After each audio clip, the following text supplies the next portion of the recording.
Welcome! Today you're joining me for a dream day in the life of a car enthusiast. We're diving into the world's most iconic cars, machines that are more than metal, they're legends.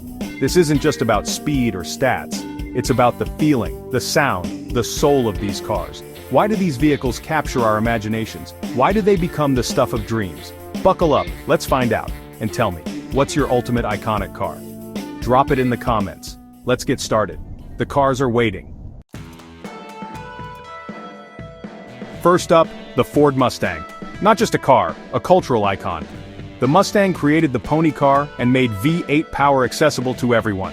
It wasn't perfect. The early models had questionable handling and interiors, but none of that mattered. What mattered was the feeling. The long hood, the V8 rumble, the sense of freedom. Every drive felt like an event. It made you feel like a movie star, even in traffic. The Mustang promised rebellion and fun, never taking itself too seriously. Sure, there were dark years, forgettable models in the 70s and 80s, but Ford found its way back. Today's Mustang is a true sports car, but it hasn't lost its original spirit. It's still a bit wild, still a bit brash, and still makes you forget your worries with one press of the throttle. That's why the Mustang is a legend, an enduring symbol of American muscle. It's the car that lets you live out your automotive fantasies, no matter who you are. The Mustang is proof that sometimes simple is best. Big engine, rear-wheel drive, and attitude. It's the leather jacket of the car world, timelessly cool. Even after decades, it's still the car that makes you smile every time you turn the key. The Mustang isn't just a car, it's a feeling, and that's why it will always be a legend. So, which Mustang would you pick? Classic 60s or the modern muscle? Let me know in the comments. Next we head to Germany. We head to... Now let's talk Porsche 911. If the Mustang is a sledgehammer, the 911 is a scalpel, precision, heritage, and unmistakable design. For nearly 60 years, Porsche has refined the same basic shape and rear engine layout. On paper, it shouldn't work. The engine hangs out back, defying logic and physics. Early 911s were tricky, demanding respect and skill, but that challenge became its appeal. Mastering a 911 meant you were a real driver. Porsche's engineers never gave up. They tamed the quirks with relentless innovation. Today's 911 is confidence-inspiring, but still retains its unique character. The steering is alive, the traction is incredible, and the flat-six engine sings a mechanical symphony. It's not about brute force, it's about connection, feedback, and evolution. The 911 is a masterpiece of persistence, proof that flaws can become virtues. It's pure, engaging, and addictive. No other car feels quite like it. The 911 is the ultimate all-round sports car, refined, yet thrilling. It's a legend born from stubbornness and perfected over generations. Which 911 is your favorite? Classic air-cooled or modern marvel? Share your pick below. Next we head to Japan. Enter the Toyota Supra Mech-4, a Japanese legend that shook the supercar world in the 90s. At first glance, it's a curvy coupe, but under the hood, the legendary 2JZ GTE engine. Factory power was impressive, but the real magic was its tuning potential.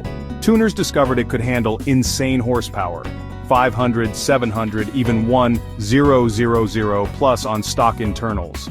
The Supra became a blank canvas for speed junkies, dominating drag strips and video games alike. It wasn't just about straight-line speed. The Supra was a comfortable, usable grand tourer too. You could daily drive it, then embarrass exotics on the weekend. Its dual nature, practical yet explosive, made it irresistible. Today, unmodified Supras are rare and coveted. Most have been tuned, raced, and loved hard. The Supra proved Japan could build cars with soul, character, and world-beating performance. It's a symbol of tuner culture and a true giant slayer. Which JDM icon would you choose? Supra, Skyline, or RX-7? Let's hear your pick in the comments. Now let's turn up the heat in Italy. Time for Italian madness, the Ferrari F40. This isn't just a car, it's a legend, Enzo Ferrari's final masterpiece. Built to celebrate Ferrari's 40th anniversary, the F40 was pure, uncompromising performance. Carbon fiber, Kevlar, and a twin-turbo V8. No luxury, no driver aids, just raw speed. The interior is stripped bare, no carpets, no radio, just a wire for a door handle. Driving it is an assault on the senses. Deafening, brutal, and utterly exhilarating. When the turbos hit, it's a violent surge. You don't drive an F40, you survive it. Against rivals like the Porsche 959, the F40 was a dinosaur. Brutally simple, but with unmatched soul. It demanded everything from the driver, but the reward was pure euphoria. The F40 is the peak of the analog supercar, dangerous, thrilling, and unforgettable. In today's world of electronic safety nets, nothing like it will ever be built again. It's a monument to a wilder era when driving was an adventure. The F40 is simply perfection on four wheels. Which Ferrari stirs your soul? F40, F50, or La Ferrari? Let's debate in the comments. But now let's talk about a different kind of icon. After the F40, you might expect a letdown, but the Volkswagen Golf GTI is a different kind of legend. The GTI democratized performance, fun for everyone, not just the wealthy. In the 70s, VW engineers took a practical hatchback and made it exciting. Fuel-injected engine, stiff suspension, tartan seats, and a red grille stripe, simple genius. VW thought it would flop. Instead, it created the hot hatch revolution.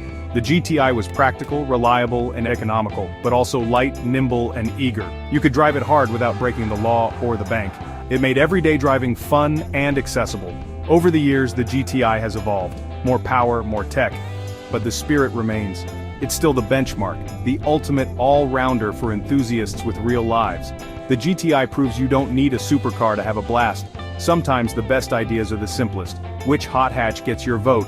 Golf GTI, Peugeot 205 GTI, or something else? Let's hear your thoughts.